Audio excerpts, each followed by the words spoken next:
This is a summary of the dysfunctions and functions of the digestive system.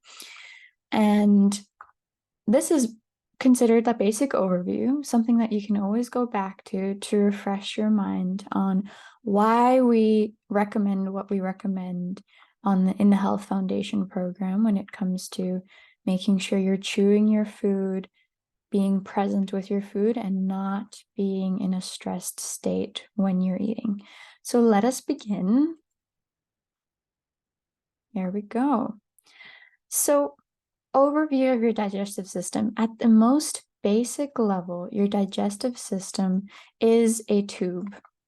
It starts at your mouth, ends at your anus, and you can consider it a pipe that is mostly porous, especially in the middle here. The longest part of it is your intestines, your small intestines, and your large intestine here around.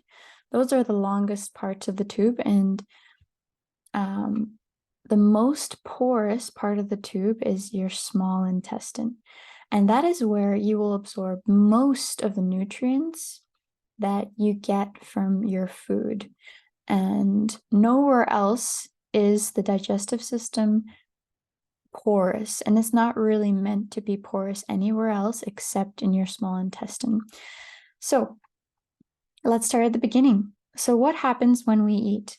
It comes into our mouth, and we have some salivary glands here at the bottom of our tongues, and at the top and the bottoms we have salivary glands. And as you're tasting your food, chewing it, indeed smelling it, your brain right here is picking up those senses and figuring out whether your food has protein in it, fat in it, or sugar.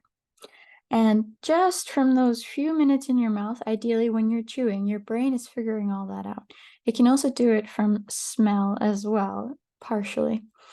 And this is really important because when your brain senses that you're about to eat, it prepares the digestive system later on for exactly what kind of food you're eating. So for example, if it's a lot of protein and you're carefully chewing it, your body can prepare lower here, pancreas in particular, stomach in particular, for that high protein meal, for example. Same with fat, same with sugar or higher carbohydrate meals. Okay, so that's the first part. That's why we want to taste our food. We want to chew our food. So here it comes. It goes down the esophagus and into your stomach. This is the first place where your food comes in. Your stomach does three important things. First, it makes sure that your food is sterilized in many ways. Your stomach is extremely acidic if it's in a healthy state.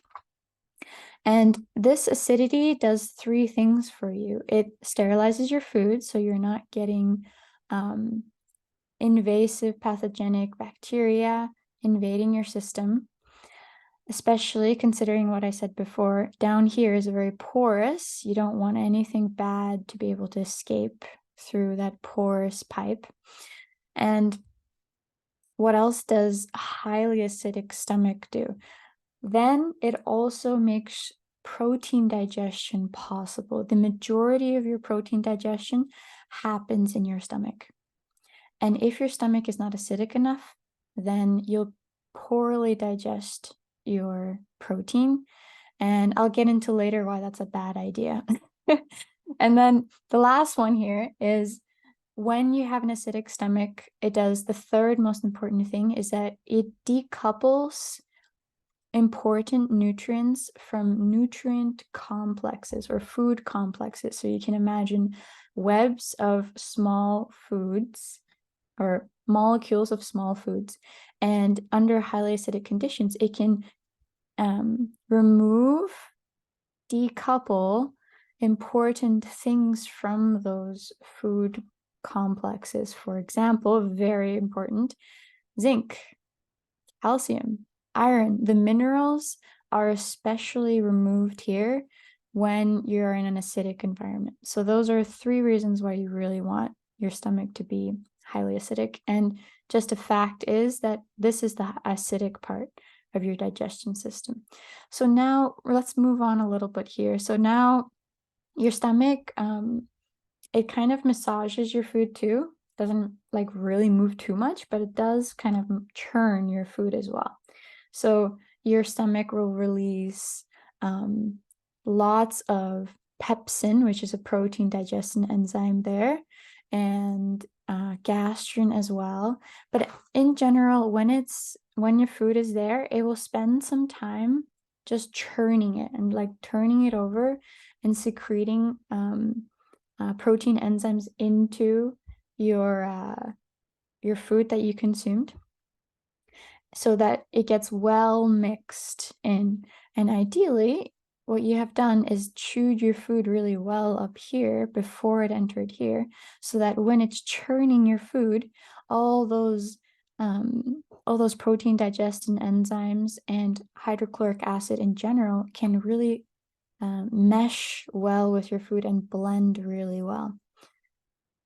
Of course, what does this do? This maximizes your absorption, not only of the macronutrients, fats, carbs, proteins, but also of the micronutrients, minerals, and vitamins. Okay, so here we have really acidic, what we call chyme. When food is in your stomach, we call it chyme. So the chyme is now about to exit the stomach. And what happens then? This is an extremely important part of your small intestine. It's so important that we gave it its own name. So it's called the duodenum. And right here is where a lot of important things happen. I'm just going to go over them briefly, and then we'll talk about things that go wrong a lot. So first, the function of the duodenum is manifold. First, it senses how acidic the chyme is when it enters the duodenum. Then, a few hormones come into play. They are cholecystokinin, or CCK, and secretin. I'm not going to refer to them again. I'm just going to call them the small intestine hormones. So the small intestine hormones that are stimulated here at the duodenum, they will do a few things. They will stimulate the pancreas to release its bicarbonate solution, which means that the acidic food coming down into your small intestine will get neutralized by this sort of, you can almost think of it as baking soda, just being secreted out of your pancreas right into your duodenum right here, so that the acidic chyme, doesn't actually destroy and hurt your small intestinal walls. Like we mentioned before, they're extremely permeable and sensitive, especially to pH. So when they're in the small intestine, you want your food to have a more basic pH.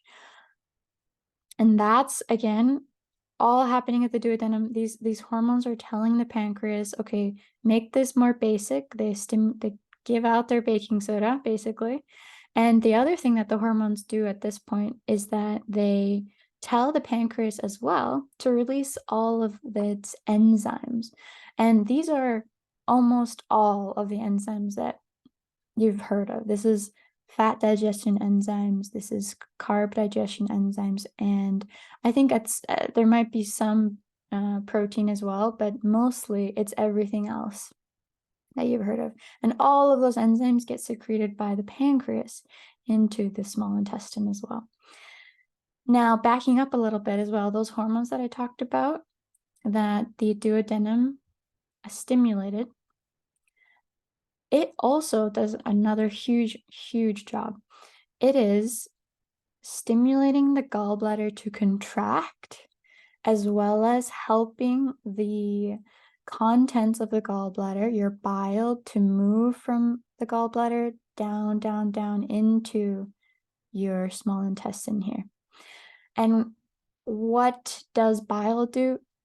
Basically, if you imagine soap and you want to clean something that's has a lot of fat in it, and you use soap, it kind of distributes the fat particles really well. That's basically what bile does. And the reason you want that to happen is that when all the fat particles disperse into smaller and smaller pieces, the enzymes in your pancreas have a very easy time grabbing a hold of them and digesting them, making them into even smaller parts called lipids that then enter your system, lymphatic system first, and then blood circulation.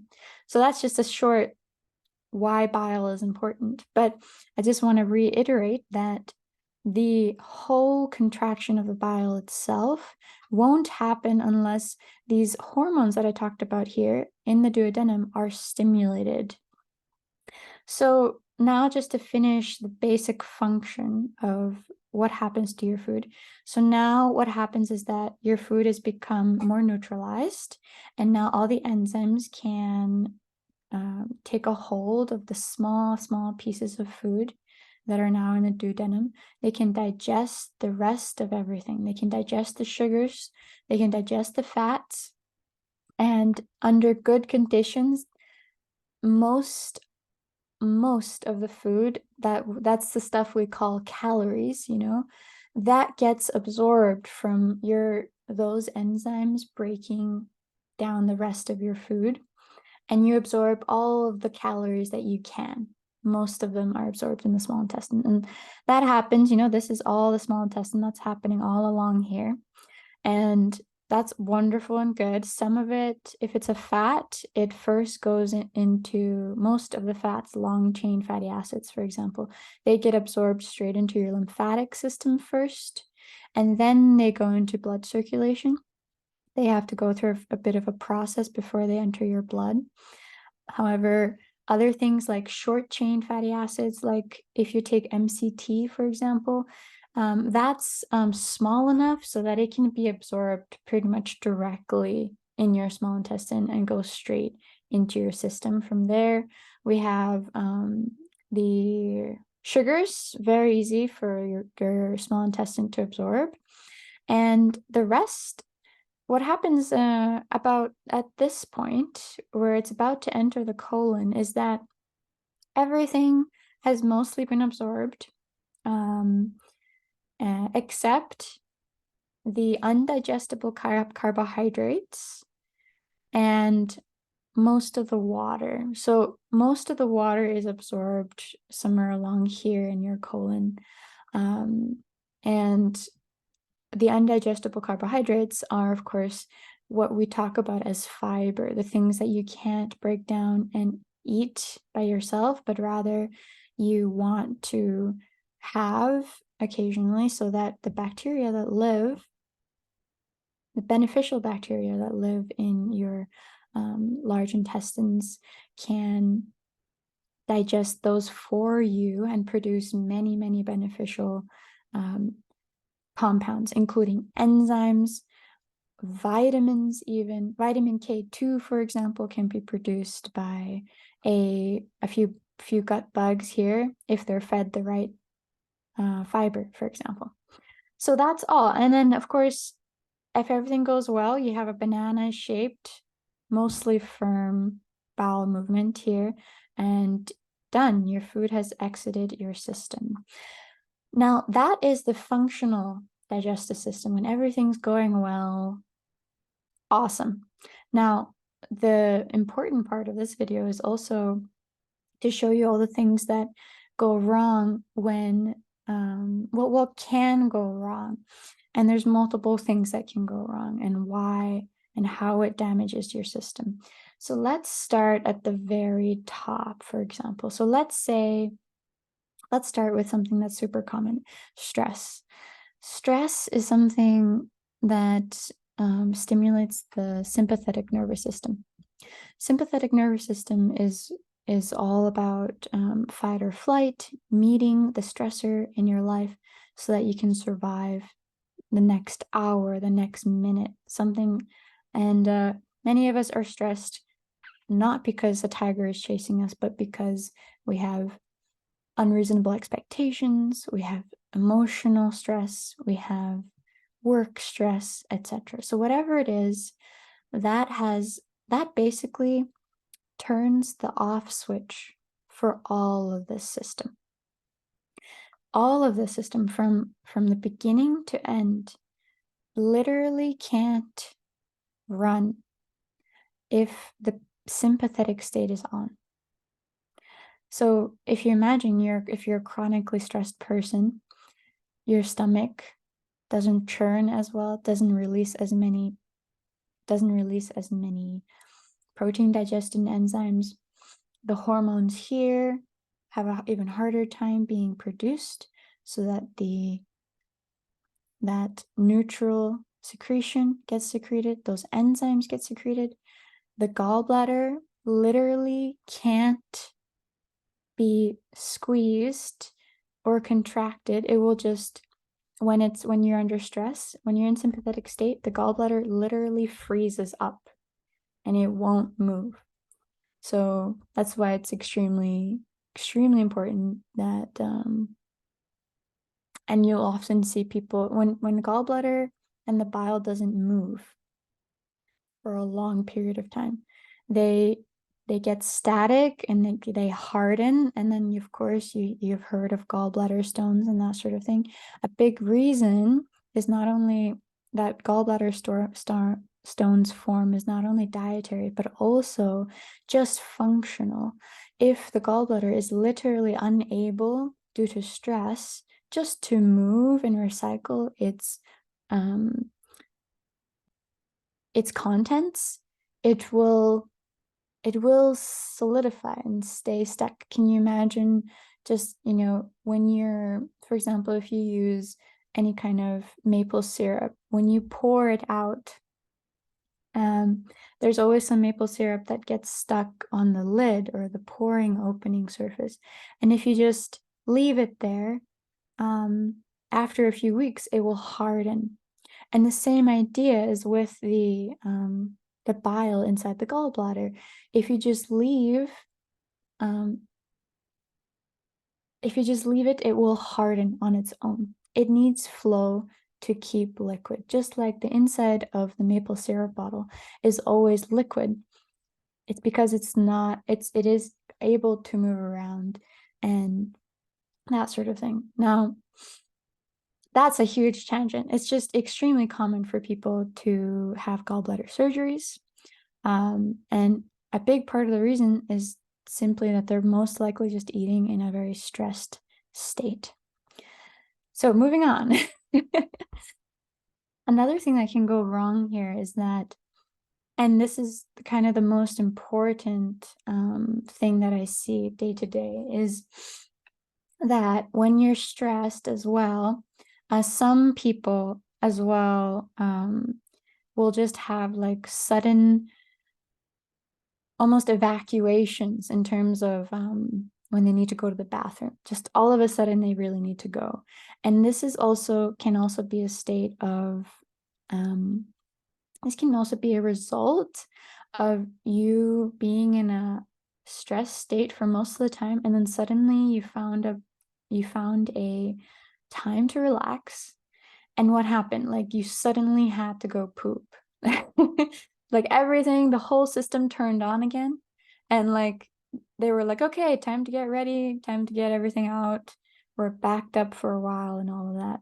There's quite a common phenomenon, if you haven't heard about this, very interesting. Many people report that when they go into a clothing shop or they go to certain stores, department stores, they are able to, they feel like they need to go to the bathroom in order to poop. And that's very interesting. So for some people, just doing something like shopping, it might be because they are literally feeling relaxed, like they can take their time, they're shopping, and then they need to go to the bathroom. And this might be this might well be the reason why they're just able to relax. Now, let's go back to the stomach. A big problem I see is low stomach acid production. And low stomach acid production is a huge deal, because it is very upstream, so to speak, in the nutritional therapy paradigm. We talk about, like the mouth, the brain, the esophagus, and the stomach. We kind of refer to it as like the upstream part of your digestion system. And the downstream is sort of like from your small intestine downwards. So the upstream, if you don't get the upstream right, the downstream will be badly affected. So let me give you an example. When you don't have enough hydrochloric acid production in your stomach, which can be caused by very many things, including having high histamine in your system, not eating enough protein, taking antacids is another big one. Some people eating reactive foods in general, and again, stress, that will reduce your internal production of hydrochloric acid. Okay, so let's say you have, for whatever reason, you don't have enough stomach acid here being produced. So let's go through what will happen. Number one, your food won't get sterilized properly. Okay, what happens then? So it's not sterilized properly. Just this one thing makes it so that a few more pathogens get by and escape into your small intestine. And here's where, if anywhere else, we see a lot of bacterial overgrowth. If there's going to be bacterial overgrowth, it's going to happen in your small intestine. Why? Because that's where most of the food you're gonna absorb is resting. That's where it is. And so most of the digestible foods that the bacteria can eat are here, right here, because you are absorbing it at the moment. So you're the bad bugs. So you have both good and bad in your small intestine of bacteria, but the bad ones that haven't been sterilized by your stomach will just feel like this is absolute heaven, and they might quickly take over the balance between the neutral bacteria, the good bacteria, and the bad bacteria. So suddenly you'll have a bunch of bad bacteria just having a great time in your small intestine. That's just one thing that can go wrong. I already told you that the other thing that the stomach acid does is digest your protein. So what happens if you don't digest your protein in your stomach? Well, undigested protein is an incredible source of food for nasty gut bugs that like to live in your small intestine. And again, there are good and bad bugs in your small intestine. But undigested protein, yeah, that's a huge deal. And of course, the undigested protein doesn't just stay in your small intestine, it also makes its way into the large intestine. And the same thing there, it can putrefy, it can stay stuck to your large intestinal walls. Like there's a lot of things that don't belong in the large intestine that just get stuck there because they're just undigested gunk. And that's just one example again. And then if we go back to the stomach, the other thing I mentioned was you get your minerals. Minerals are decoupled from food complexes, right? So that includes the big ones: calcium, iron, zinc. By the way, zinc is an important precursor to producing stomach acid. So if you already have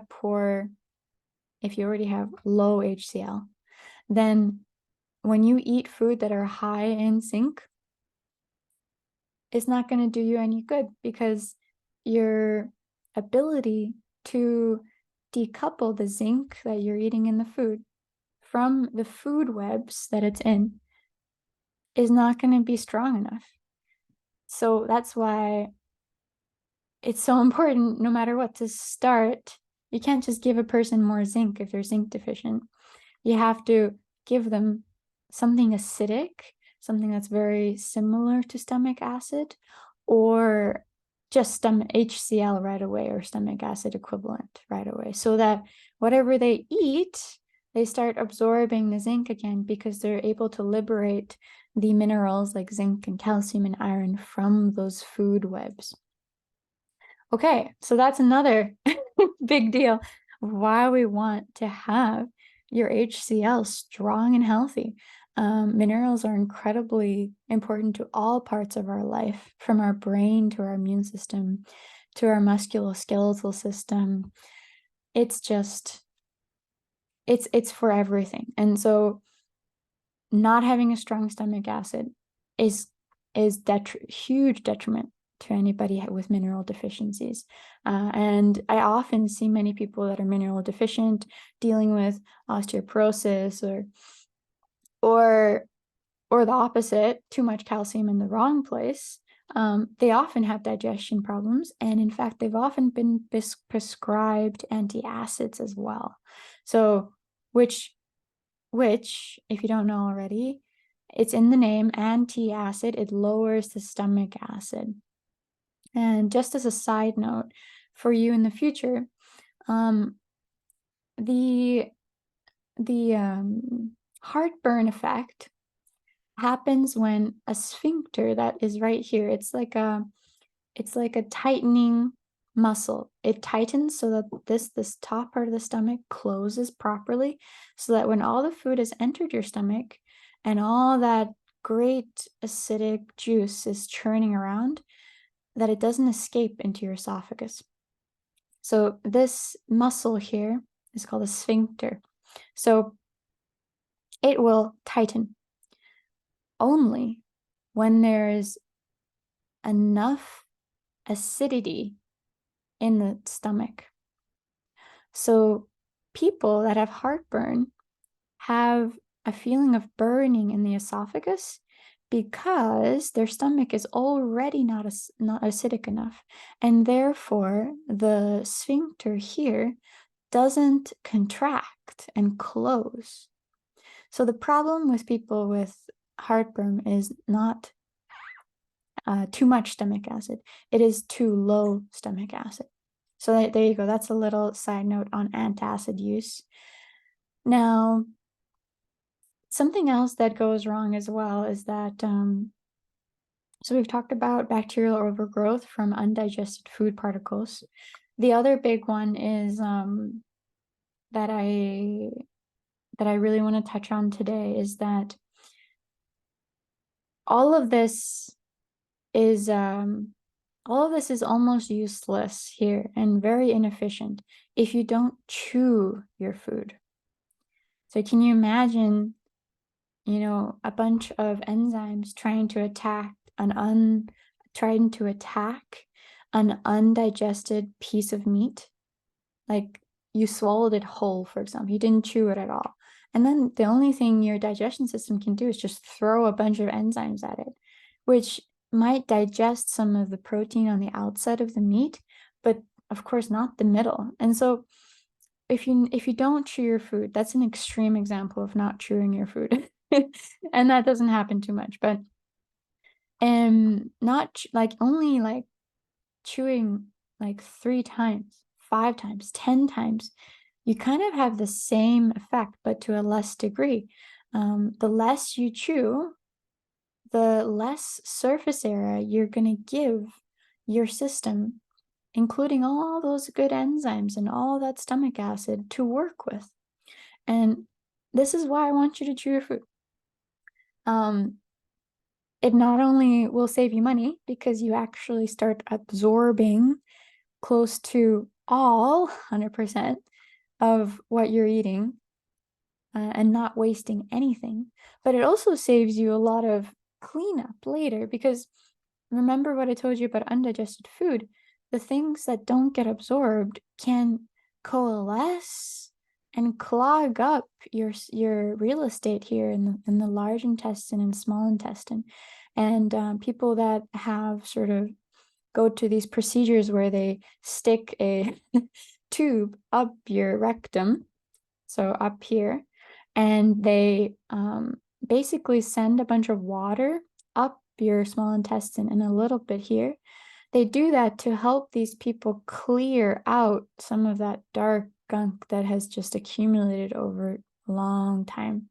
And people who do this for the first time after decades often find a lot of those dark gunks just that have been on the walls of their small or large intestine. Mostly it's the large intestine that accumulates this. So why chew your food? To save yourself money, so that whatever you eat, you absorb close to all of the minerals available, the micronutrients available, including vitamins as well. So important. And you save yourself cleanup time as well. You save your body what time it takes to clean up your small and large intestine. Or you save yourself money from going to someone who will basically flush out your system for you for a certain amount of money. And and that is only a part of the and we've touched on most of the things I wanted to touch on for this digestion overview. The only other thing I'd mention is, which is something we talk about a lot, is the importance of not drinking water too close to your meal times, including when you're taking your fat-soluble vitamins. So water is mostly neutral wherever you are. It's close to being neutral. So you can imagine if your stomach here is full of, let's say you just finished dinner. Your stomach, it takes, this whole process here takes, 10 hours to 70 hours sometimes. So ideally, this is taking only about 24 hours from top to out. It should only be taking a day. But after you've finished your dinner, let's say it's been 20 minutes, most likely your stomach is just starting to empty into the small intestine, just starting. So if you suddenly drink a bunch of water, now the stomach is diluted. The pH has now risen to something more basic. And now the enzymes that I talked about earlier here, if they don't sense that the pH is low enough, and that is 1.5 pH to 3.0 pH, then they won't do their job. They just won't turn on. And then what happens? Your gallbladder doesn't contract. Your enzymes don't get released. Your basic secretions from your pancreas doesn't get released either. All of that just because it doesn't sense that the pH is high enough. That's crazy, right? That's the powerful effect of drinking water. That's the terribly powerful, detrimental effect of drinking water too close to after you've eaten. I highly recommend people wait an hour after they've finished their food. So they start eating at, for example, they start eating at 12 noon and they finish at 12:30. I highly recommend they wait until 1:30 to start drinking water, because then the food will most likely be already mostly in your small intestine. And when your food is in your small intestine, that's when it's actually kind of beneficial for your body to get some water, because it's trying to, your body's already trying to lower the pH of the food, which is really helpful. And now let's talk about what if you drink, and something similar happens when before you eat your food and you drink too much water before you eat. So let's say you're going to eat at 12, for example, and you have a glass of water. So that's 250 milliliters, just a few minutes before 12. What happens is that water goes straight into your stomach. And because the water is not your body temperature, your stomach will close. Here at the bottom here, there's a muscle that will close, and it will wait. It will warm up that water before it lets it keep going. Most of the time. This doesn't always work, but your body really, really likes to regulate the temperature of your water. So you've drank a glass, room temperature, now it's in your stomach. Now your stomach is working hard to warm that water up before it lets it keep going. And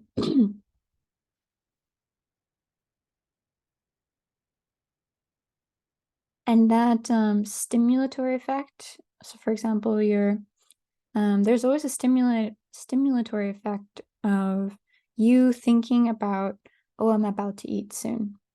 All that thinking stimulates secretions in your stomach for protein digestion, for HCl production, and some the same things up here. So some enzymes get released here.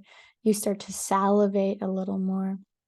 But if you suddenly just have a bunch of water, even just a glass, you're gonna dilute all that sort of bubbling, warming up that your body's been doing to prepare itself for eating. And it's harmful for obvious reasons. And so now your body is warming up the water. And I'd say that from what we know, it takes approximately at least, 15, 20 minutes for that water to move on to the rest of your digestion system out of your stomach completely at appropriate temperature. So that's why I always give a rule to make sure you finish drinking the last bit of water before your meal at least half an hour beforehand. Otherwise, it's just going to be a big catastrophe. And why, again? So, well, let's say you drank that a few minutes before 12, and then you start eating. So your stomach is pretty full of water, and some of it has escaped, but it's pretty full of water. And you swallow, and let's say you have some sort of meat, it comes into the stomach, and now the protein capacity, protein breakdown capacity of your stomach is greatly reduced. And the concentrated hydrochloric acid that your stomach has produced, which is all the gastric juices is what we call it, are really diluted. And so, yeah, your enzymes can kind of break down the protein a little bit, but it's really, really debilitated, highly limited. And it's worth noting as well that every single enzyme in our bodies only works at a certain pH. That alone is crazy information, because as soon as you mess with the pH of stomach, your protein enzyme might not even work anymore because you've messed up with a pH. Same thing for all these pancreatic enzymes. They need a more basic environment, most of them, to function correctly. And again, the protein digestion enzymes, they need a more acidic environment to function. So this whole system is so elegant and well thought out, or let's just say well adapted to do the job that we need it to do, which is give us the most nourishment from everything we eat. That's the ultimate goal of the system. And it is so well tuned. Its tools, like enzymes, gastric juices, organ systems, are so well tuned to its job that they have all these specific needs, like pH, a certain pH environment, for example. And even, yeah, there's so much to say about it. We'll just leave it at that. And anyway, so the last bit here I'd like to mention as well is that any kind of fat-soluble vitamins that you're taking, it's extremely important to keep in mind that they need fat to be absorbed in your system. So, and when you need fat to absorb anything, you always need to have a gallbladder functioning.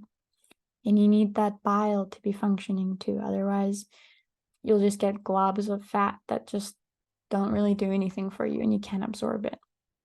And again, they just make more mess down the line here in your intestines. So whenever you're taking your fat soluble vitamins, always take them with food. I hope it's very clear now why you need to take them with food. From the stomach acid, from the gallbladder, from absorption in the small intestines. There's so many reasons why you need to take them with food. Imagine taking them with water. Most of the things I talked about in a healthy digestion system won't even work. So like what I'm talking about with the hormones here that get released in the duodenum, they won't get released far as well as we would like them to, so that those enzymes that break down the vitamins that we're taking and absorb them won't even get released. So this is a really big deal. Some of it seems to absorb anyway, and it's a miracle that it does. But it's far, far less effective than it could be if you just take it with water. Far, far, far less. We don't know the exact numbers, but I'm guessing at least only about half maximum can get absorbed in the incorrect, if you take it incorrectly, like fat soluble vitamins, which are of course vitamin A, D, K, E, ubiquinol, and so on. And let's see, other than that, I know this is a long one, and I hope you come here a lot just to review all the different things that all those different organ systems are working together so beautifully in your system, and come back to understand one piece at a time. And if you have any conditions that I mentioned, like heartburn, or you have gallbladder issues, or you have leaky gut, come back and listen again and try to understand why, where that could be happening and why. Most of the time, the answer is stomach, not enough stomach acid. You really want a healthy upper GI area that flows smoothly. And remember not to be stressed when eating. Otherwise, this whole system just turns off, and we don't want that. And I'd say one more thing that I can't stress enough, and that nobody really says, and I didn't learn this until many, many years of studying the foundations of health, and that is those enzymes I mentioned in the duodenum, CCK and secretin. CCK stands for cholecystokinin, if you want to look it up. But those two enzymes, sorry, they are hormones actually. Those hormones only get secreted by the duodenum, the small intestine, under specific conditions. And you remember how important those hormones were to digesting most of your food and making that food that comes into your small intestine a proper pH, and contracting the gallbladder. All those important pieces of the digestion puzzle are controlled mostly by these two hormones in the small intestine. And let me tell you something really crazy. So the CCK1 hormone, it responds, what it's looking for, it's always sort of like looking at the food that's coming into the duodenum and kind of measuring it and seeing what's in it. And if it doesn't detect fat and protein in the chyme, the food here, it won't get turned on. It won't get stimulated. It needs fat and protein in your food to get stimulated. And that's profound. And then again, secretin is the hormone as well, secreted by your small intestine. it doesn't get stimulated unless the chyme is really, really, really acidic. And I mentioned it before, but the number is 1.0 pH to, 1.5 pH to 3 pH. It just won't even get stimulated. So unless your food is in that range.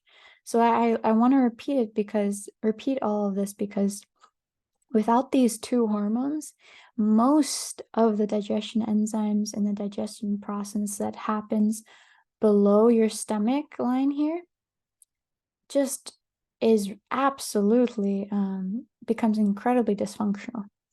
And if you ever struggled with SIBO, small intestinal bacterial overgrowth, leaky gut of any kind, not only can they be results of eating irritating foods or immune stimulating foods, but they can also just be a result of basic dysfunctional digestion, including not having those two hormones stimulated.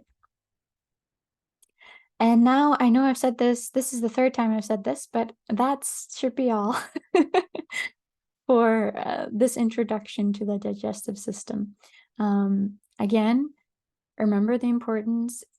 At the end of the day, what I want everyone to do is before they eat, make sure they haven't drank any water or any liquids half an hour before the meal or snack. This also includes snacks, guys.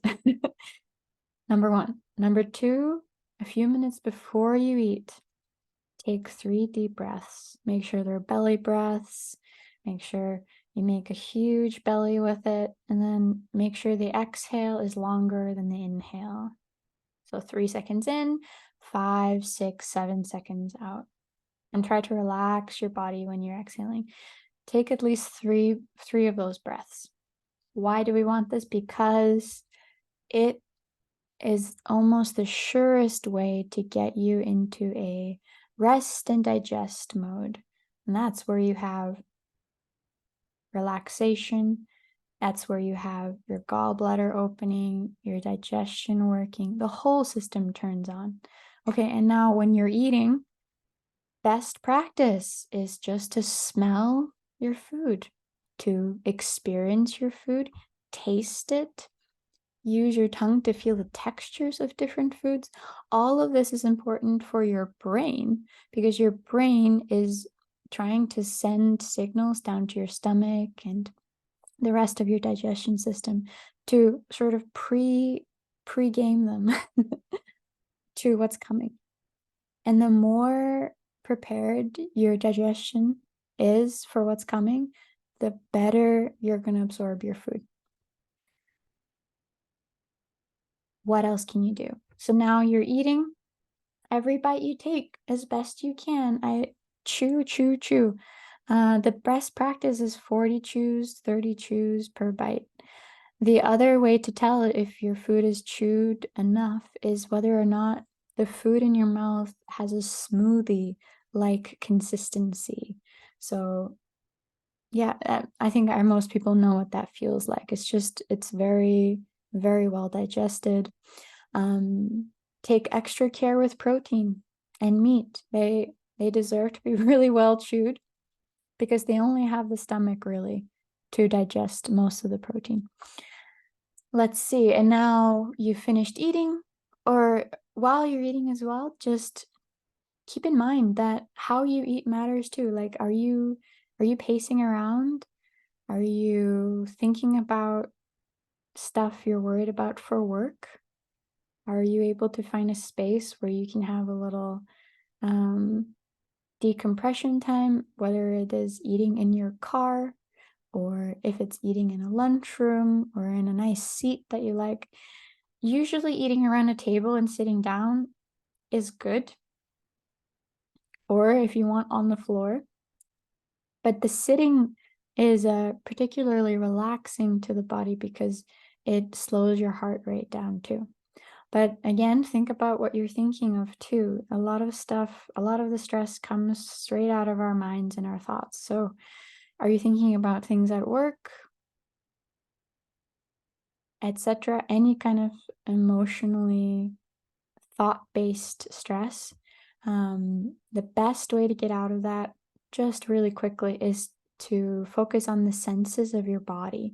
You can't worry about your thoughts if you're focusing on feeling texture with your tongue, if you're focusing on smelling the food, on chewing the food, which is also why meditation is so relaxing for so many people, because you have to focus on something other than your mind, and it's often your breath for many people.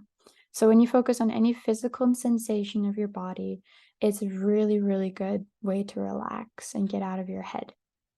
So that's for during the practice, during eating. And after that point, I just say that when you're done, hopefully you can take a moment to appreciate how awesome it is that you get to eat whatever food you got to eat, and maybe experience some thankfulness or gratitude, whatever you like, whatever you're into. But just noticing that it's not guaranteed that you had this awesome food experience, and leaving the food and the table with some sort of appreciation for what just happened. Always a good way to end a meal. And make sure you exit the meal and go back to your day and whatever you're doing in a parasympathetic state, or a rested state. And that's what we really want the most. That would be almost everything. And then when you're done, wait an hour. Just notice, take a look at the time, notice how long it is until after your meal, for about an hour. Don't start drinking until about an hour after. If you're really, really thirsty, just start sipping water. And I mean really, really small sips. You really don't want to mess with the digestion system ever, especially if it's early on in your recovery journey and you really have that thirst signal. It will change over time as well. It could also just be a habit, but just sip until that hour comes along, and then you can have that glass just to really quench the thirst if you really have it. And that should be everything. This is a really good beginning stage overview, and all those recommendations I gave at the end is what I give to everybody. And just do your best to do that every single day, every meal, every snack as well, because it all counts. Have a great one.